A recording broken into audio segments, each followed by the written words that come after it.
28 जुलाई को हर साल विश्व में हेपेटाइटिस डे मनाया जाता है। इस बार WHO हेपेटाइटिस डे पर it's time for action theme दी है।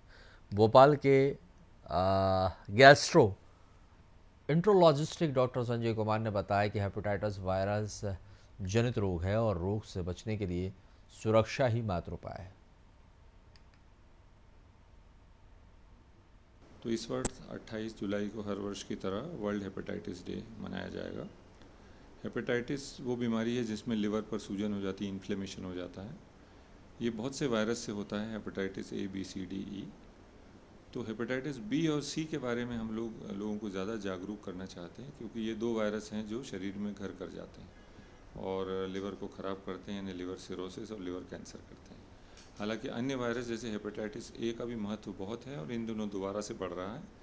पहले हम ये मानते थे कि हेपेटाइटिस A एक बड़ा साधारण वायरस है, 10-15 दिन में जॉन्डिस होकर ठीक हो जाता है। पर पिछले 2-3 सालों में हेपेटाइटिस A के पेशेंट भी बहुत सीरियस होकर आ रहे हैं। ICU एडमिशन की ज़रूरत पड़ रही है, किसी किसी को लिवर ट्रांसप्लांटेशन की भी ज़रूरत पड़ रही है और डेथ भी हो रही है। तो हेपेटाइटिस A से बचाव बहुत ही आसान है, केवल आप अपने साफ़ सफाई का ध्यान रखें। ये केवल दूषित जल और खाद्य पदार्थों से फैलता है, तो अपने हाथों की सफाई अच्छी रखें। और इसका अब वैक्सीन भी अवेलेबल है, वो लगवा सकते हैं। कहीं बाहर खाएं तो हमेशा ध्यान रखें कि अच्छी साफ़ सुथरी जगह ही खाना खाएं। कच्ची चीज़ें ना खाएं, क्योंकि उनमें अक्सर वायरस ज़िंदा रह जाता है।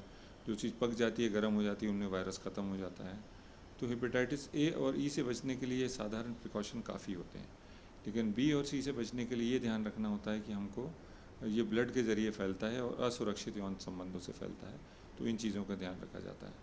तो इस वर्ष WHO ने थीम दिया है कि it is time for action, मतलब हम सबको मिलकर अब कार्रवाई करनी ही होगी अगर हमें हेपेटाइटिस को इस धरती से हटाना है। तो आइए हम सब मिलकर प्रयास करते हैं। इसी दिशा में गैस्ट्रो केयर हॉस्पिटल में 28 तारीख को, यानी कल, जो संडे के दिन 10 से 3 बजे तक फ्री हेपेटाइटिस B चेकअप और फ्री हेपेटाइटिस B वैक्सीनेशन रखा गया है।